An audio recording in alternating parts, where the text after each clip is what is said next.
नमस्कार साथियों, वंदना अकेडमी में एक बार आपका फिर से स्वागत है। मैं वंदना मुदगल। तो आज हम चर्चा करेंगे कि आपका सीटेट का एग्ज़ाम पहली बार में ही कैसे क्लियर हो और क्लियर के साथ साथ आप एक अच्छा स्कोर भी कर पाएँ। जो भी टॉपर्स होते हैं, जो भी सीटेट पहली बार में क्लियर करते हैं, तो बात हमें ज़्यादा पढ़ाई की नहीं होती है कि उन्होंने बहुत ज़्यादा मेहनत की थी। बात ये होती है कि उन्होंने क्या रणनीति अपनाई, किस तरीके से अपने टाइम मैनेजमेंट किया और किस तरीके से अपना सिलेबस मतलब पूरा किया।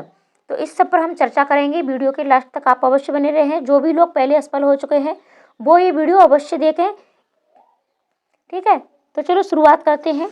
तो सबसे पहले बात करते हैं कि आपका जो सीटेट का एग्ज़ाम है, तो ये आपका 7 जुलाई को होने वाला है, ठीक है। ये आपका 7 जुलाई को होने वाला है 2024। और समय आपके पास बहुत कम है मेरे हिसाब से, क्योंकि आपके 5 सब्जेक्ट होते हैं और अगर आप दोनों पेपरों की तैयारी करते हो, ठीक है, तो फिर आपके सब्जेक्ट बढ़ जाते हैं, ठीक है। अगर आप दोनों पेपरों की तैयारी करते हो तो फिर समय आपके पास इसलिए कम है क्योंकि आप प्रत्येक सब्जेक्ट को कम से कम 1 महीना तो मेरे हिसाब से आपको देना ही चाहिए। और लेकिन अब जो भी है, जितना भी समय है, इसी समय में आपको बेस्ट तैयारी कैसे करनी है, इस सब पर आज हम चर्चा करेंगे। तो सबसे पहला मेन पॉइंट होता है किसी भी एग्जाम को क्रैक करने का सिलेबस। तो आपको अपना सिलेबस बिल्कुल एक एक लाइन मतलब पता होना चाहिए कि आपका सिलेबस में क्या क्या पूछा जाएगा, कहाँ कहाँ से आपके सीटेट में प्रश्न बनेंगे। बहुत से बच्चे क्या होता है कि सिलेबस ही नहीं पता होता है, वो कहीं से भी कोचिंग ले लेते हैं, चाहे ऑनलाइन लें चाहे ऑफलाइन, और उसी के भरोसे रह जाते हैं। ऐसा आपको बिल्कुल भी नहीं करना है। आपको अपना सिलेबस अच्छे से पता होना चाहिए। अपना सिलेबस आप डाउनलोड करें, चाहे तो हमारे टेलीग्राम ग्रुप को ज्वाइन कर लें, वहाँ से आप इसको ले लें और अपना सिलेबस आप किसी एक कॉपी पर लिखिएगा और उसे डेली चेक करिएगा कि कौन कौन से आपके कॉन्सेप्ट इसमें से क्लियर हो गए हैं, कौन सा टॉपिक आपका रह गया है। एक एक लाइन आपको पता होना चाहिए। आप कोचिंग ले रहे हैं तो भी आपको पता होना चाहिए कि कोचिंग वालों ने कितना हमारा कोर्स पूरा करा दिया है, ठीक है। तो सिलेबस की बात हो गई।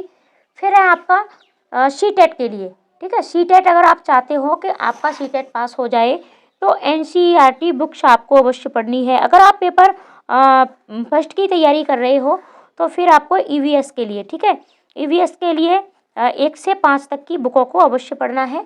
और पेपर सेकंड की अगर आप तैयारी कर रहे हो तो फिर आपको 6 से 8 तक, मैथ साइंस से हो तो मैथ साइंस का, और एसएसटी है तो आपको ज्योग्राफी, पॉलिटी और हिस्ट्री, ये सारी बुकें अवश्य पढ़नी है। चाहे तो आप बुक भी खरीद सकते हो, पीडीएफ भी, यानी कहीं से भी, ठीक है। लेकिन एनसीईआरटी बुक्स आप अवश्य आपको पढ़नी है। और एनसीईआरटी सीरीज आपकी 15 मार्च से हम शुरू भी करेंगे, ठीक है। 15 मार्च से आपकी एनसीईआरटी सीरीज शुरू होने जा रही है दोनों पेपरों की। प्रीवियस ईयर्स के पेपर, ठीक है, जितने ज़्यादा आप प्रीवियस ईयर्स के प्रश्न पत्रों को सॉल्व करोगे, जितने ज़्यादा आप प्रश्न पत्रों को सॉल्व करोगे, उतनी ज़्यादा आपकी सीटेट के एग्जाम पर पकड़ बनेगी।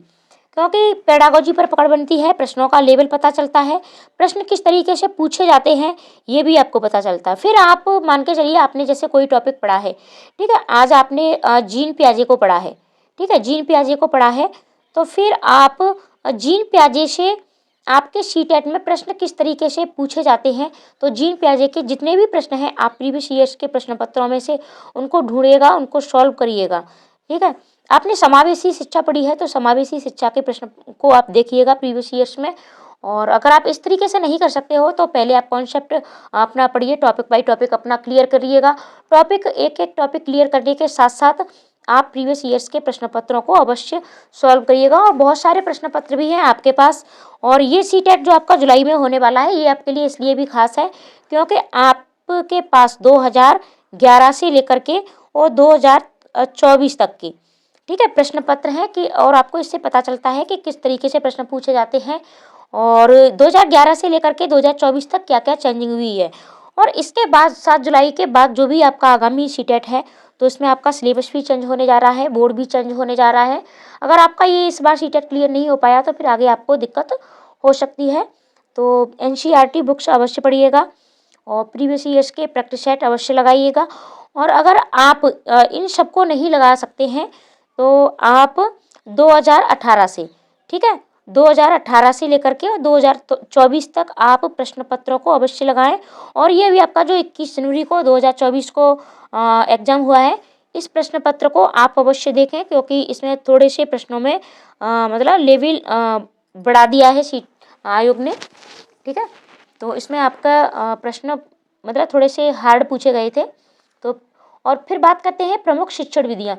आपका कोई सा भी सब्जेक्ट हो, चाहे आपका ईवीएस हो और आपकी दोनों लैंग्वेज हो, मैथ हो, सीडीपी हो, ठीक है, तो सभी में आपके, चाहे आपकी एसएसटी हो, ठीक है, मैथ साइंस हो, सभी में शिक्षण विधियों से आपके प्रश्न अवश्य पूछे जाते हैं। आप क्या क्या शिक्षण विधियों का प्रयोग कर सकते हो, और शिक्षण सामग्री भी पूछी जाती है। ठीक है, शिक्षण विधियाँ पूछी जाती हैं और शिक्षण सामग्री भी पूछी जाती है कि आप किन किन शिक्षण सामग्रियों का प्रयोग कर सकते हो और किस तरीके से करना चाहिए। तो ये सारी चीज़ें होती हैं।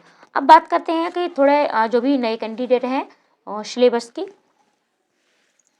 तो सिलेबस की बात करें तो पेपर फर्स्ट में आपकी सीडीपी है। ठीक है, ये आपकी 30 की है, ये भी आपकी 30 की है। ईवीएस मैथ भी आपका 30 का है। लैंग्वेज फर्स्ट भी आपकी 30 की है और ये भी आपकी 30 की है। सीडीपी दोनों की सेम होती है, सिर्फ प्रश्नों का थोड़ा लेवल आपका बढ़ जाता है। लैंग्वेज भी आपकी सेम ही होती है और थोड़ा यहाँ भी प्रश्नों का लेवल बढ़ जाता है, क्योंकि ये आपका 6 से 8 तक का होता है और ये आपका 1 से 5। ठीक है, ये सारी चीज़ें होती हैं। और आपका एसएसटी और मैथ साइंस, या तो आपका एसएसटी आएगा अगर आप आर्ट सब्जेक्ट के हो, अगर आपका इंटर में या आपका ग्रेजुएशन में आर्ट है तो आपको एसएसटी ही लेना है। अगर आप साइंस के हो तो आपको मैथ साइंस लेना है। वैसे आप बदल के भी ले सकते हो, लेकिन क्या होता है जब भी आप जॉब पाते हो, ठीक है, तो जब भी आपके भी डॉक्यूमेंट वेरिफिकेशन होते हैं तो फिर वहाँ आपको बाहर कर देते हैं। अभी बीपीएससी में बहुत से बच्चों को बाहर भी कर दिया गया है, तो इसलिए आपको अपने सब्जेक्ट के अकॉर्डिंग ही ये सारी चीज़ें लेनी है। थोड़ा मैथ साइंस हार्ड हो जाता है, लेकिन आपको थोड़ी सी मेहनत करके और अपना मैथ साइंस ही लेना है। और चाहे आपका एसएसटी और मैथ साइंस ये दोनों से आपके 60 नंबर बनते हैं और एसएसटी आपकी ज्योग्राफी और पॉलिटी। ठीक है, इस तरीके से इन तीनों चारों सब्जेक्टों से आपके एसएसटी में 60 नंबर बनते हैं।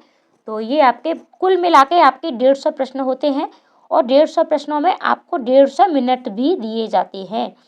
ठीक है, 150 मिनट आपको मिलते हैं, 150 प्रश्न मिलते हैं। नेगेटिव मार्किंग आपकी बिल्कुल भी नहीं होती है, जो भी नए लोग हैं। लेकिन क्या होता है कि हमको टाइम मैनेजमेंट बहुत होता है। सीटेट में आपके प्रश्न बहुत बड़े बड़े आते हैं, तो इसीलिए मैं कहती हूँ कि आपको ज़्यादा से ज़्यादा प्रैक्टिस सेट अभी से लगाने चाहिए। और प्रैक्टिस सेट जब भी आप लगाएं तो टाइम को मैनेज करके लगाएं। ठीक है, आप अपना टाइम देखिएगा कि हमें इतने टाइम में ये मतलब इतने 30 प्रश्नों को सॉल्व अवश्य करना है, 40 प्रश्नों को सॉल्व अवश्य करना है।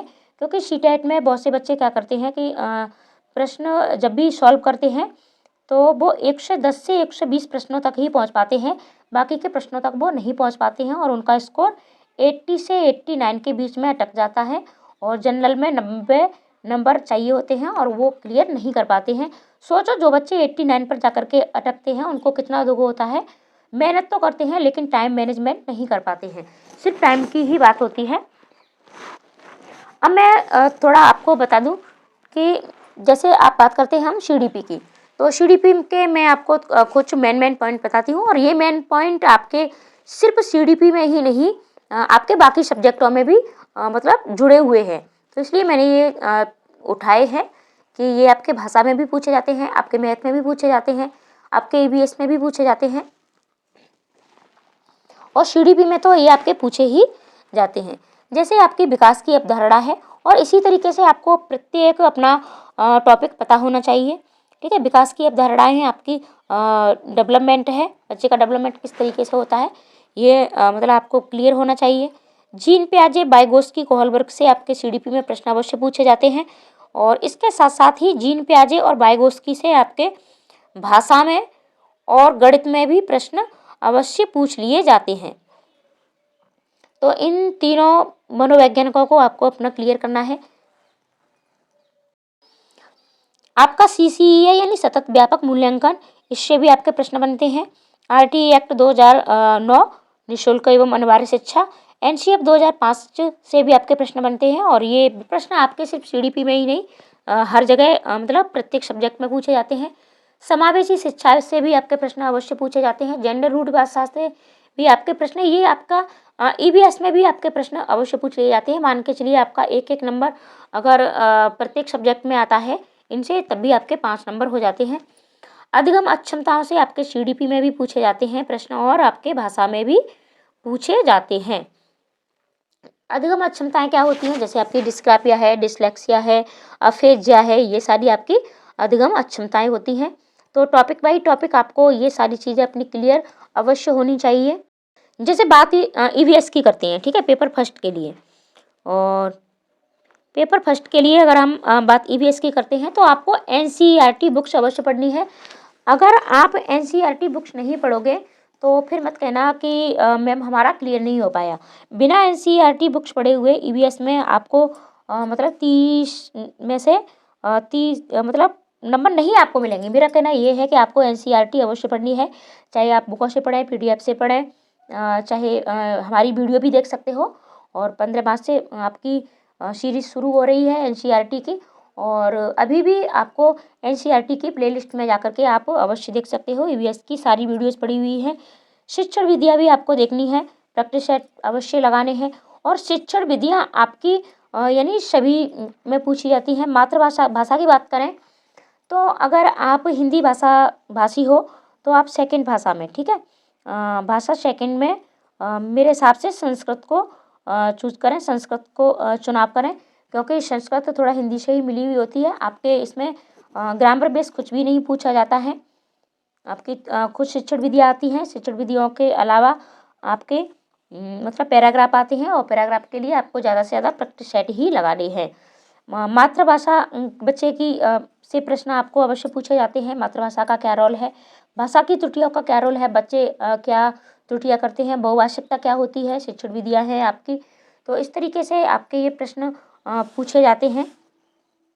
बात करते हैं भाषा की, तो भाषा अगर आप 2 भाषाएं लेते हो, चाहे आपका पेपर फर्स्ट हो चाहे पेपर सेकंड हो, और ये आपके 60 नंबर की होती है।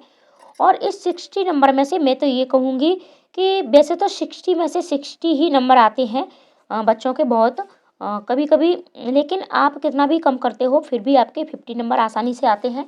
और 50 नंबर अगर आपके भाषा में ही आ जाते हैं तो इसके लिए आपको ज़्यादा से ज़्यादा भाषा पर अपनी पकड़ बनाइएगा, ज़्यादा से ज़्यादा प्रैक्टिस सेट लगाइएगा। प्रैक्टिस सेट लगाने से आपकी पेडागोजी भी मजबूत होगी और आपको पैराग्राफों से प्रश्न छाटना भी आ जाएंगे। तो अगर आपके 50 नंबर इसमें आते हैं तो बाकी के आपको 40 नंबर लेके आने हैं, और 40 नंबर आपको तो आपके कहीं से भी आ जाएंगे। जैसे आपकी ईवीएस है, ठीक है, मैथ है आपका, और एसएसटी है आपकी, और एसएसटी है या फिर साइंस मैथ है सेकंड पेपर के लिए। और तो इस तरीके से आप, और आपकी सीडीपी भी है, सीडीपी भी है। तो मान के चलिए कि आपके ये सारे अवश्य आ जाएंगे 40 नंबर। तो अपनी भाषा को मजबूत बनाइएगा। और पेडागोजी की बात करते हैं तो पेडागोजी में आपको निगेटिव, ठीक है, निगेटिव और पॉजिटिव पॉइंट अवश्य आने चाहिए। निगेटिव पॉइंट क्या होते हैं, पॉजिटिव पॉइंट क्या होते हैं, और इस पर वीडियो मैंने बना भी दी है, फिर से मिल जाएगी आपको। सारी तैयारी आपको एकदम कराई जाएगी। वीडियो अगर आपको अच्छी लग रही हो और जानकारी लायक हो, यानी आपकी ये आपको लगता हो कि ये मतलब सीटेट पास करने में आपकी हेल्प कर सकती है, तो अपने दोस्तों को भी अवश्य शेयर करिएगा। और अगर आप चैनल पर पहली बार जुड़ रहे हैं तो प्लीज़ चैनल को सब्सक्राइब भी अवश्य कर लिएगा। नोट्स भी आपके लिए बना रही हूँ मैं, नोट्स जैसे ही तैयार होंगे तो आपको नोट्स भी अवश्य दिए जाएंगे। तो इस तरीके से तैयारी करें। अब बात करते हैं कि आपको मतलब कोचिंग लेनी है, ऑनलाइन कोचिंग लेनी है या ऑफलाइन कोचिंग लेनी है। तो आप चाहें तो जिस तरीके से कर सकते हो, लेकिन मैं ये कहूँगी कि आपको कोचिंग के साथ साथ, ठीक है, सेल्फ स्टडी अवश्य करनी है। बिना सेल्फ स्टडी के आप इसको नहीं क्रैक कर पाओगे, तो सेल्फ स्टडी आप अवश्य करिएगा।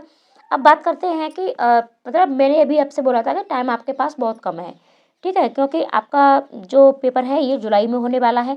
मार्च में अभी से, आज से अगर आप तैयारी करना शुरू कर दोगे तो आपको मार्च में मात्र 20 दिन मिलेंगे, ठीक है, और आपको अप्रैल और मई के आपको 60 दिन मान के चलिए, और ये आपके हो गए 80 दिन। और जुलाई के आपको 7 जुलाई को तो पेपर है ही, ठीक है, 7 जुलाई को आपका एग्जाम है, तो जुलाई को आप कोई भी डे आप उसमें जोड़ के मत चलिएगा।